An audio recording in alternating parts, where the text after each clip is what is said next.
ওম নম শিবায়। ভারত মাতা শিবশক্তি অবতার ব্রহ্মা বাবার বাণী। ওম পিতাশ্রী। সে বাবাকে মনে আছে? আজকের তারিখ 1 আগস্ট 2026, প্রাত ক্লাস, রিভাইজ ডেট 5 মে 2020। ওম নম শিবায়। আজ শ্রদ্ধেয় বাবা বললেন, নির্মোহী বাচ্চারা, হ্যাঁ বাবা, এক বন্ধু হয় ভালো সঙ্গের আর অন্যজন হয় খারাপ সঙ্গের, যে একে অপরের ঘর বরবাদ করে দেয়। তাহলে এই বিকার কি? এরা আমাদের কেউ নয়, এদের সাথে আমাদের কোনো সম্পর্ক নেই। এদের জন্যই তো বাবা বলেন, এই যে বিকারগুলো বন্ধু হয়ে বসে আছে না, এরা কোনো বন্ধু নয়, সবচেয়ে বড় শত্রু। মোহ একটি বিকার বাচ্চারা। ওম নম শিবায়। আগত সত্যযুগের গাছ দেখা যাচ্ছে, খুব কাছাকাছি আছে বাচ্চারা। বাচ্চারা জিজ্ঞাসা করলো, বাবা, সাক্ষাৎকারের পাঠ কি শুরু হয়ে গেছে? বাবা বললেন, তোমরা বাচ্চারা এখানে বসে আছো, কিন্তু যারা বাইরে আছে না, সব বাচ্চারা দেখছে কিভাবে তারা ছটফট করছে। এখন 1-2 মাসের মধ্যেও দেখো কত বড়, আর দেখো কিভাবে ভেতরে ভেতরে সব সেবা হচ্ছে। সব বন্ধ, তবুও কত সেবা হচ্ছে। দেখো, এই বিজ্ঞানের সাধন তোমাদের জন্য কাজে আসছে না? এটা হলো বাবার ভালোবাসা। এখন সবার বাবার কথা মনে পড়বে। পুরো বিশ্বে যদি কাউকে জ্ঞান দেওয়া হতো, তবে সবাই কি বলতো? সময় নেই। এখন সবার কাছে সময় আছে, এখন কোনো কাজই নেই। তারপর যখন সব বাচ্চারা উপরে আসবে না, যারা আগে বলতো সময় নেই ভগবান, এত কাজ দিয়েছেন আপনি, দেখো উপরে যাওয়ার আগে বাবা সবাইকে সুযোগ দিয়ে দিয়েছেন। কেউ বলতেই পারবে না, না কোনো ধনী না কোনো গরিব, কেউ এটা বলবে না যে সময় নেই। শিবের বরযাত্রী বেরোনোর আগে শিব সাজন সজনীদের সময় দিয়েছেন। সমস্ত সজনী আত্মাদের সাজার সময় দিয়েছেন। হ্যাঁ, এটা কোন সময়? বাবা বলছেন তাড়াতাড়ি শৃঙ্গার করে নাও, কোথাও যেন কেউ বাদ না পড়ে যায়, তাই না? কাজল পরো, কানে কুণ্ডল পরো, কপালে টিপ পরো, রূপ ঠিক করে নাও। শরীরের নয়, বরং আত্মার রূপ ঠিক করে নাও, তাই না? কানে কুণ্ডল হলো বাবার বাণী শোনার, চোখে বাবাকে বসিয়ে নেওয়া, টিপ পড়া আত্মিক স্মৃতির অভ্যাস করা। এটা পড়া হলো মুখ দিয়ে বাবার কথা বলা। প্রতিটি কথার, প্রতিটি জিনিসের, প্রতিটি বস্ত্র পরা, সত্যযুগী নতুন বস্ত্রের স্মরণ করা। এখন এই পুরনো বস্ত্র ছেড়ে দেখো, প্রতিটি বাচ্চাকে আত্মাকে শিব পরমাত্মা সাজার সময় দিয়েছেন। আর অল্প সময় দেননি, অনেক বেশি সময় দিয়েছেন। এমন নয় যে অল্প স্বল্প সময় দিয়েছেন বা 1-2 মিনিটের সময় দিয়েছেন। তাই সবাই নিজের শৃঙ্গার করে নাও। সব বাচ্চারা খেয়াল রেখো, কারণ যখনই শিব আসবেন, বসবেন, চলো সবাই তৈরি তো? বাচ্চারা বলবে, হ্যাঁ তৈরি আছি। কেউ বলবে, দাঁড়ান না বাবা, কানে একটু পড়া বাকি রয়ে গেছে, একটু ক্রিম ইত্যাদি লাগানো বাকি রয়ে গেছে, ভালো কাপড় পরা বাকি রয়ে গেছে। না, আগে কোথায় ছিলে? শিবকে যেন অপেক্ষা করতে না হয়। আমরা আমাদের প্রিয় পরমপিতার অপেক্ষা করব, এমন স্থিতি যেন আমাদের হয়ে যায়। তো এই বিষয়টা দেখে নাও। এখন ঠিক আছে? শিবের বরযাত্রী বেরোনোর আগে সময় দেন না। যখন দুনিয়াতেও কারো বিয়ে হয়, দুনিয়াতেও বরযাত্রী আসে, তখন সবাই কি করে? সাজে তো। আরে, যখন বরযাত্রী যায় তখন সেজে যায় নাকি এভাবেই চলে যায়? হ্যাঁ, তো এখন কি হতে চলেছে? শিবের বরযাত্রী যাবে। হ্যাঁ, তো সেজে যেতে হবে না? সবাই দেখবে এদের চেহারা কেমন। এরা তো কিছুই করেনি, অন্যদের দেখতে দেখতেই সময় পার করে দিয়েছে যে ও কী করছে, সে কী করছে, তাকে দেখতে গিয়ে সময় পার করে দিয়েছে, আর নিজের যে শৃঙ্গার করতে হবে তা ভুলেই গেছে। আজকাল বাচ্চারা কি করে? একে অপরকে তো দেখছে, ওর মধ্যেও এই খামতি আছে, বলে যে ওর মধ্যে এই খামতি আছে, ওর মধ্যে ওই খামতি আছে, ওর মধ্যে এই গুণ নেই বা ওর মধ্যে এই জিনিসটা আছে।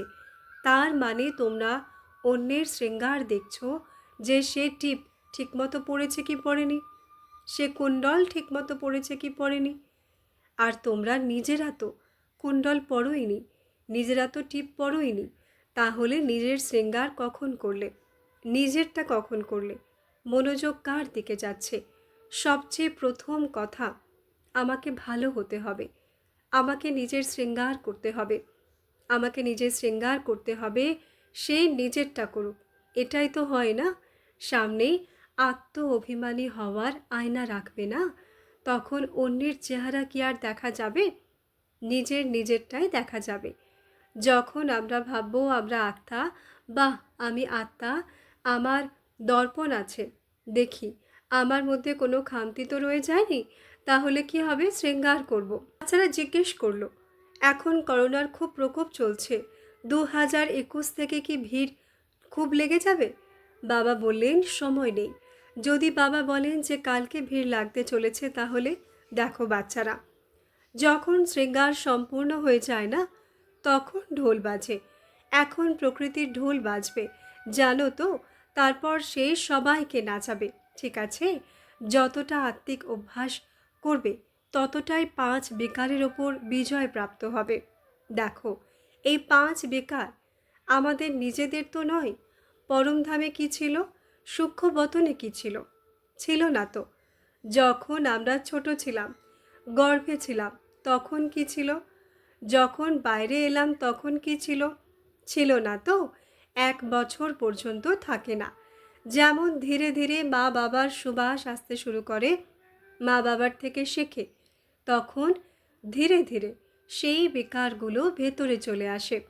আগে তো ছিল না। তো এই যে বেকার, এগুলো আমাদের নয়, এরা আমাদের কোনো আত্মীয় নয়, দূর দূরান্তের কোনো আত্মীয় নয়, কোনো সম্পর্ক নেই। তাহলে এদের বশীভূত কে? যেমন একটা বাচ্চা যখন স্কুলে যায়, তখন বন্ধু বানায়। বন্ধুরা তো আত্মীয় হয় না, হয় না তো। তো তার প্রভাবে যদি সে ভুল করে, তবে সেও সেটাই করবে। তো তার প্রভাবে চলে আসে, তার প্রভাবে এসে মা বাবাকেও মারে, গালিও দেয়। কিন্তু যখন সেই বন্ধু তাকে বিপদে ছেড়ে চলে যায়, তখন তার বুদ্ধি ফেরে যে এর প্রভাবে এসে আমি কি হারিয়েছি। কিন্তু পরে বুদ্ধি ফিরে কি লাভ, যখন সব কিছুরই ক্ষতি হয়ে গেল, যখন সব কিছু শেষ হয়েই গেল। কিন্তু বাবা তো আগে থেকেই বুদ্ধি দিচ্ছেন, দিচ্ছেন না?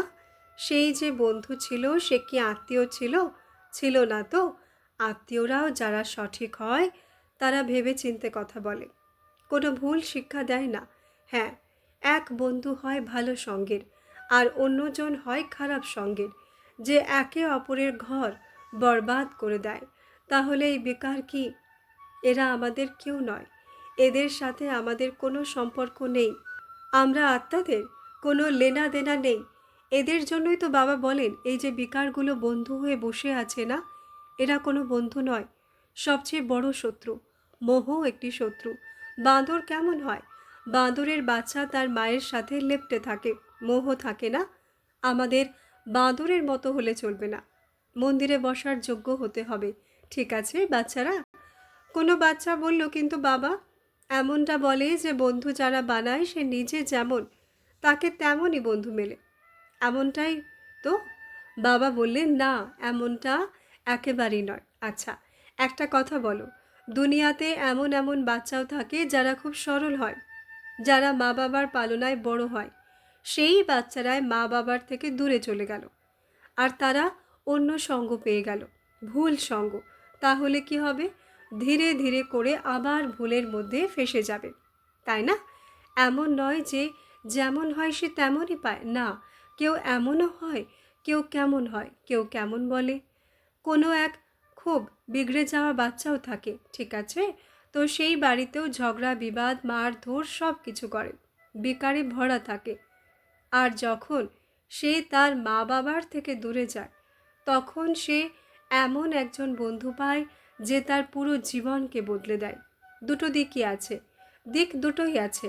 দুনিয়াতে সে ভুল ও ভুল, ভুল আর ভুল দুজনেই মিলে গেল। বলে না, চড়ে চড়ে মাস্তুতো ভাই।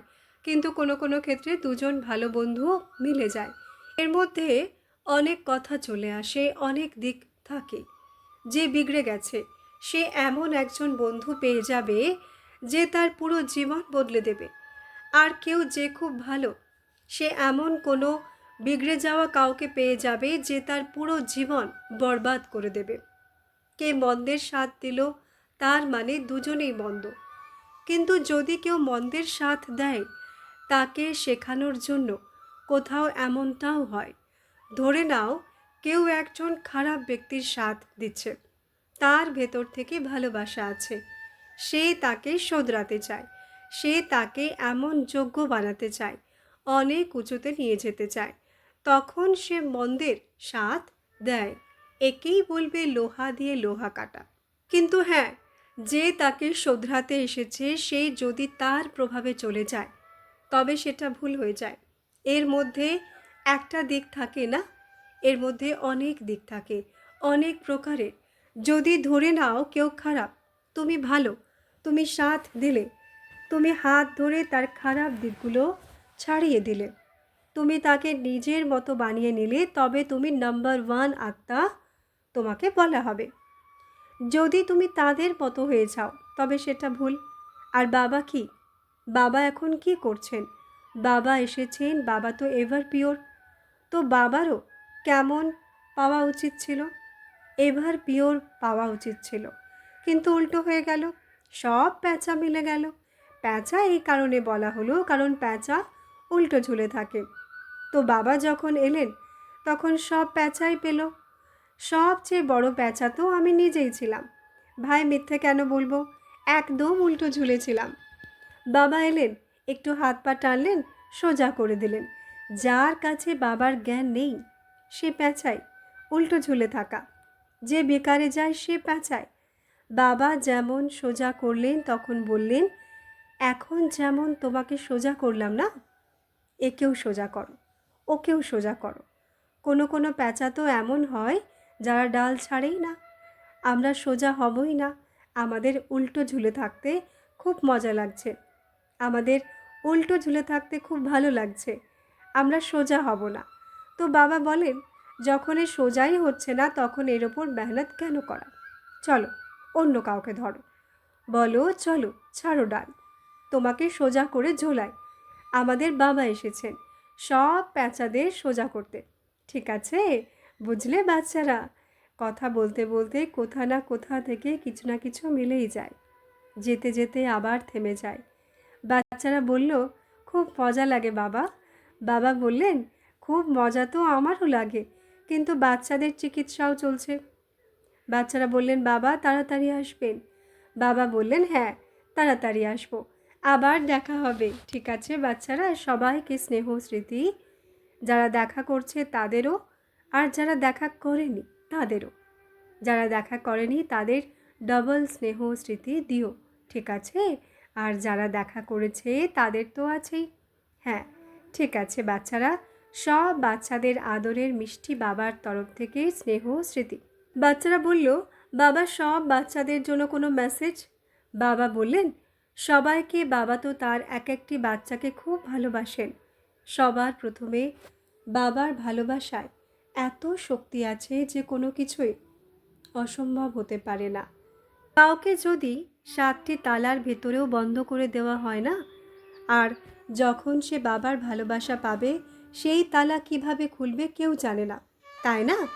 বলে না যে যাকে ভালোবাসে, তখন প্রকৃতির 5টি তত্ত্ব, পুরো বিশ্ব তাদের মেলানোর জন্য লেগে যায়। আর যদি ভালোবাসা ভগবানের সাথে হয়, তবে তোমরা ভেবে নাও, এই ভালোবাসারই গায়ন আছে। দুনিয়াতে ভালোবাসার মানুষদের তো উড়িয়ে দেয়, সোজা উপরে পাঠিয়ে দেয়। কিন্তু এই যে গায়ন, এটা আত্মা আর পরমাত্মার ভালোবাসার গায়ন। 5টি তত্ত্ব পুরোপুরি নিজেদের কাজে লেগে যায়। কেন? আত্মাকে পরমাত্মার সাথে মেলাতে সে যেখানেই বসে থাকুক না কেন, যত দূরেই থাকুক না কেন, যত বড় বন্ধনেই থাকুক না কেন, যদি সত্য ভালোবাসা থাকে না, তবে সব রাস্তা পেছনে ফেলে এমন হাওয়ার মতো নিয়ে আসবে। এটাই হলো বাবার ভালোবাসা। দুনিয়ার লোকেরা আবার নিজেদের ওপর লাগিয়ে নিয়েছে, কিন্তু গায়ন হলো সত্য ভালোবাসার, পরমাত্মার ভালোবাসার। আজকাল কি হয়? দেখলে ভালোবাসে, চলো উড়িয়ে দাও, না হলে সম্মান চলে যাবে, এমনটাই করে না? কোথায় মেলালো?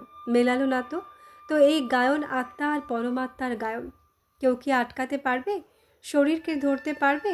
মনকে ধরে দেখাক, ধরবে কেউ? এখন সেই যুগে চলো। সেই সময় আদিতে কি হতো? এমন বন্ধনে থাকা মাতারা এমন কাঁদত, বাবা আপনার চিঠি কবে আসবে? রূপ বদলে বদলেও কন্যারা মাতাদের চিঠি দেওয়ার জন্য পৌঁছে যেত। আর যেমনই চিঠি পড়তো এত পাওয়ার আসতো, সোজা মধুবনে এসে দেখা করত। এটা কি? এটাই হলো সত্যি ভালোবাসা। এই জন্যই দুর্গার অবতার বলা হয়েছে, মহাকালীর অবতার বলা হয়েছে। এই জন্যই যে পুরো সংসারের সাথে লড়াই করে বিনা তলোয়ারে বিনা হাতিয়ারে তবুও বাবার কাছে পৌঁছে যাওয়া, এটাই হলো সত্য ভালোবাসা। আর তোমরা বাচ্চারা দেখো কত ভাগ্যশালী, যখন বন্ধন থাকে না ভালোবাসাও ততটাই বাড়ে। ঠিক আছে বাচ্চারা? আচ্ছা, মিষ্টি আদরের সব বাচ্চাদের নাম সহ সবাই বুদ্ধি দিয়ে নিজের নিজের নাম ডেকে নাও। নাম সহ স্নেহস্মৃতি। মিষ্টি মিষ্টি গুড মর্নিং। মিষ্টি স্নেহস্মৃতি একদম মধুর চেয়েও মিষ্টি। ইংলিশ গুড মর্নিং, সুপ্রভাত। বাবাও মডার্ন, বাচ্চারাও মডার্ন, সুপ্রভাত। আচ্ছা, এখন টলি নিয়ে এসো। আমরা রুহানি বাচ্চাদের, রুহানি মাত পিতা ও বাপ দাদাকে ইয়াদ প্যার, শুভ প্রভাত, নমস্তে নমস্তে নমস্তে, ধন্যবাদ বাবা ধন্যবাদ। আজকের সদ্গুরু বাবার বরদান, স্মৃতির স্বরূপ ভব। ব্যাখ্যা: একটি শব্দই তো মনে রাখতে হবে, বাবা। বাবা বাবা করতে চলো, তবে সদা স্মৃতিস্বরূপ থাকবে। 2 বছরের বাচ্চাও বাবা বাবা বলতে থাকে। তো আমরা এত নলেজফুল বাচ্চারা একটা বাবার শব্দ মনে রাখতে পারো না? সদা এক বাবা, আর তুমি তৃতীয় আর কেউ নয়, এমনভাবেই থাকে তো? তৃতীয় কারো কথা মনে পড়ে না তো? ব্যাস, বাবা আর আমি। সদা এই নেশাতেই থাকো, যাই হয়ে যাক, কিন্তু নির্মোহী সাক্ষী হয়ে ড্রামার দৃশ্য দেখতে থাকো। আচ্ছা, ওম নমঃ শিবায়।